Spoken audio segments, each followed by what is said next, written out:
पोटाचा कर्करोग झाला, शस्त्रक्रिया झाली, किमोथेरपी झाली, मग तो आजार परत का होतो? की त्या ज्या कॅन्सरच्या पेशी असतात त्या कॅन्सरच्या पेशींच्या भोवती एक असं कवच असतं, जो सेल वॉल असतो. तो सेल वॉल त्या किमोथेरपीच्या औषधाला त्या पेशीच्या DNA आत जाऊन डॅमेज करू देत नाही. आणि कालांतराने जेव्हा रक्तातलं किमोथेरपीचं औषधाचं प्रमाण कमी होतं, हे सेल्स पुन्हा वाढायला लागतात. मग अशा रुग्णांमध्ये परत आजार होऊ नये याच्यासाठी वेगळ्या काही उपचार पद्धती आहेत का उपलब्ध? हायपॅक अर्थातच हायपरथर्मिक इंट्रापेरिटोनियल किमोथेरपी. म्हणजे शब्दशः म्हटलं तर रुग्णाच्या पोटामध्ये शस्त्रक्रिया चालू असताना गरम स्वरूपामध्ये किमोथेरपीचं औषध टाकायचं आणि हे औषध साधारण 90 मिनिटं पोटात दिलं जातं.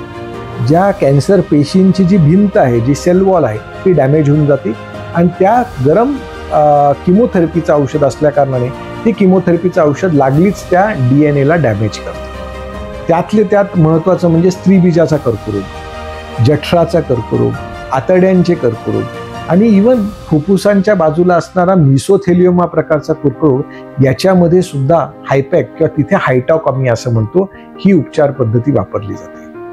HCG मानवता कॅन्सर सेंटरमध्ये मागच्या 5 वर्षात आम्ही 100 पेक्षा जास्त हायपॅक उपचार पद्धती यशस्वीरित्या केलेल्या आहेत.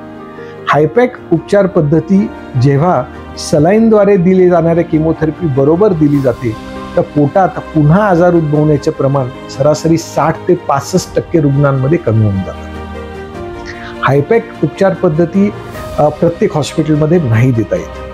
It requires a specialised team, एक स्पेशलाइज्ड मशीन्स लागतात.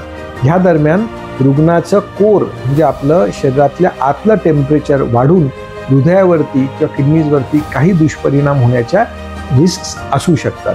जिथे नियमितपणे रुटीनली ह्या हायपॅक प्रोसिजर्स केले जातात तिथे ही प्रोसिजर खूप सेफली केली जाते, कारण सर्व प्रोटोकॉल्स किंवा सर्व टीम त्या दृष्टीने तयार असते. निश्चितपणे हायपॅक बद्दल माहिती घ्यावी आणि चर्चा करावी.